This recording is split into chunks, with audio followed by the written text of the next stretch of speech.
మహాధర్నాతో plan బట్టబయలు. స్వేచ్ఛ చెప్పింది నిజమైంది. సంచలనంగా స్వేచ్ఛ వాటా వార్ కథనం. కవిత ప్లాన్ ఏంటో వివరిస్తూ వార్త. మహాధర్నా ఫ్లెక్సీలతో తెలిపిన వ్యవహారం. బీఆర్ఎస్లోనే ఉంటూ తెలుసుకోవాలని కవిత నిర్ణయం.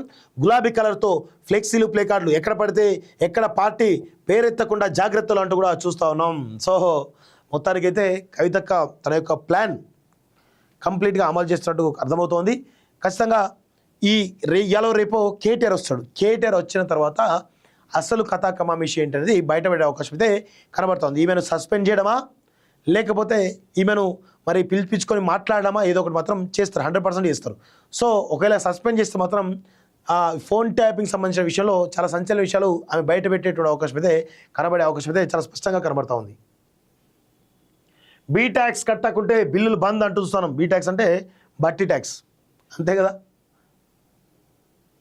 సో ఒకసారి కాలేజ్ టీవీ లైవ్ చూస్తున్న వాళ్ళు దయచేసి లైవ్ను లైక్ చేయండి, కామెంట్ చేయండి, షేర్ చేయండి. అదేవిధంగా సబ్స్క్రైబ్ చేయని వాళ్ళు సబ్స్క్రైబ్ చేసుకోవాల్సిందిగా కోరుతాను మిత్రులారా. ప్లీజ్ దయచేసి లైవ్ను లైక్ చేయండి, కామెంట్ చేయండి, షేర్ చేయండి. అదేవిధంగా సబ్స్క్రైబ్ చేయని వాళ్ళు సబ్స్క్రైబ్ చేసుకోవాల్సిందిగా కోరుతా ఉన్నాం.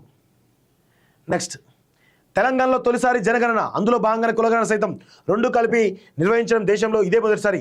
2027 ఫిబ్రవరి 9 నుంచి 28 వరకు సర్వే, ఏప్రిల్ 2026 ఏప్రిల్ నుంచి సెప్టెంబర్ వరకు హౌస్ హోల్డ్ మ్యాపింగ్, మరో 15 రోజుల్లో నేషనల్ పాపులేషన్ రిజిస్టర్ వివరాల సేకరణ, 75,000 బ్లాకుల్లో గూగుల్ మ్యాపింగ్ పూర్తి, ఆన్లైన్ ఆఫ్లైన్ 2 విధానాల్లో సెన్సస్ సర్వే, ఒక్కో ఎనిమిరేటర్కు 175 నుంచి 200 ఇండ్ల కేటాయింపు, రాష్ట్రాల కులగణన జాబితాను పరిగణలోకి తీసుకొని కేంద్రం కొత్త స్థానిక సంస్థల ఏర్పాటుకు 30వ తేదీ వరకే ఛాన్స్ అంటూ చూస్తూ ఉన్నాం.